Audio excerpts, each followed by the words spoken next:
Assalamualaikum warahmatullahi wabarakatuh. Sampai bertemu lagi dengan channel Guru Indonesia. Bagi Bapak Ibu guru insan tenaga pendidik di Indonesia, terutama untuk tenaga honorer, tentunya kita saat ini sedang mempersiapkan diri menghadapi seleksi aparatur sipil negara, baik itu CPNS maupun P3K. Nah, untuk tenaga guru pada tahun ini dipusatkan pada tenaga P3K. Nah, berikut ini pada video ini akan kami sampaikan informasi terkait hasil BIMTEK P3K yang diselenggarakan oleh pengurus besar PGRI melalui Zoom meeting pada hari Kamis 8 Juli 2021 pada pukul 4 sampai setengah 7 malam. Tentunya ini akan sangat bermanfaat sekali tentunya bagi kita para guru honorer yang ingin diterima sebagai ASN pada jalur P3K. Dengan beberapa petunjuk ini tentunya kita bisa menentukan strategi-strategi yang bisa mendukung kita sehingga memperbesar peluang kita dalam diterima menjadi aparatur sipil negara tenaga P3K.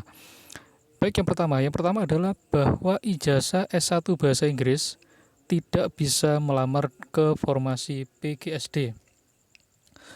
Seperti kita ketahui bahwa aturan ini sudah sejak lama bahwa lulusan S1 Bahasa Inggris memang diarahkan atau difokuskan pada jenjang SMP dan SMA, sehingga untuk lulusan S1 Bahasa Inggris harus melamar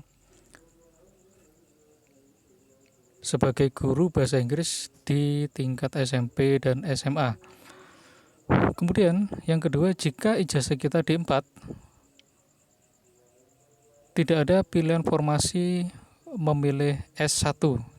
Jadi di sini D4 tidak disamakan dengan S1, kecuali bagi yang sudah memiliki sertifikat pendidik, karena pada dasarnya D4 itu adalah non kependidikan.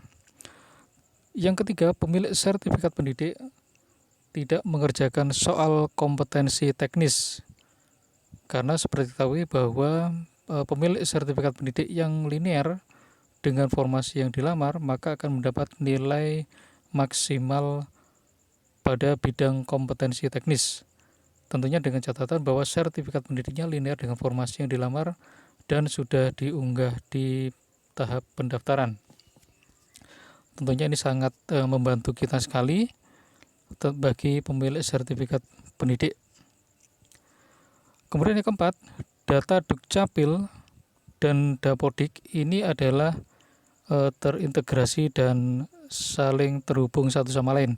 Semua data diambil langsung dari kedua data induk tersebut, baik Dukcapil yang tersinkronisasi dengan Dapodik. Kemudian yang kelima adalah formasi yang tidak terisi di seleksi tahap 1 bisa dipilih lagi di seleksi tahap 2 dan 3.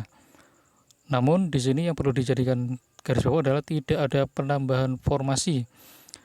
Nah, untuk itu bagi rekan-rekan tenaga pendidik yang memiliki jalur khusus, yaitu guru GTT sekolah negeri dan K2, tentunya harus memanfaatkan betul kesempatan di tahap ke-1. Berikutnya ke-6, jika memiliki 2 ijazah atau lebih, maka pendaftaran harus menggunakan ijazah yang sudah diverval di info GTK. Yang nomor 7, Akta 4 tidak perlu diunggah karena di sini tidak dipersyaratkan atau tidak diminta. Nomor 8, sertifikat pendidik bukan syarat wajib. Akan tetapi pemilik sertifikat pendidik memiliki peluang lulus lebih besar karena diberikan afirmasi di bidang kompetensi teknis sebesar 100%. 9. Pengumuman kelulusan seleksi administrasi diumumkan di akun masing-masing pada tanggal 28 sampai dengan 29 Juli 2021. Berikutnya ke-10, akreditasi baik program studi dan perguruan tinggi dipakai akreditasi pada saat lulus kuliah, khususnya untuk pendaftaran aparatur sipil negara tenaga CPNS. Berikutnya ke-11, informasi yang ke-11 adalah masa sanggah 3 hari setelah pengumuman hasil seleksi administrasi.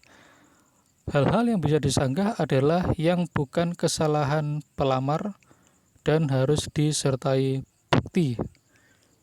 Informasi yang ke-12, surat lamaran dan surat pernyataan tidak diminta di SSC ASN, namun nanti diminta pada saat pemberkasan jika sudah lulus. Info yang ke-13, honorer negeri yang tidak lulus maka akan dikembalikan pada instansi masing-masing, masih diperlukan atau tidak.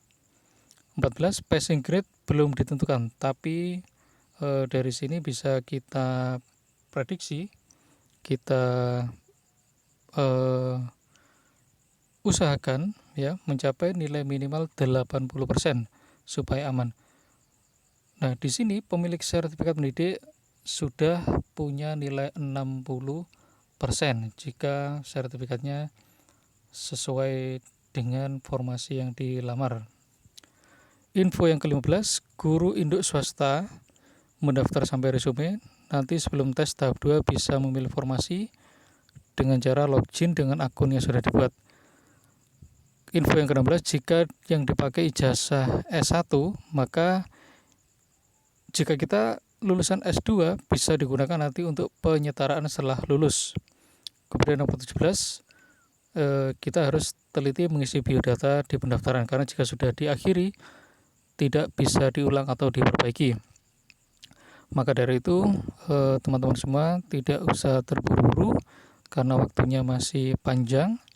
Kita teliti lagi dalam pengisian biodata dalam tahap pendaftaran. Yang nomor 18, pelajari dan baca referensi yang benar supaya tidak salah informasi.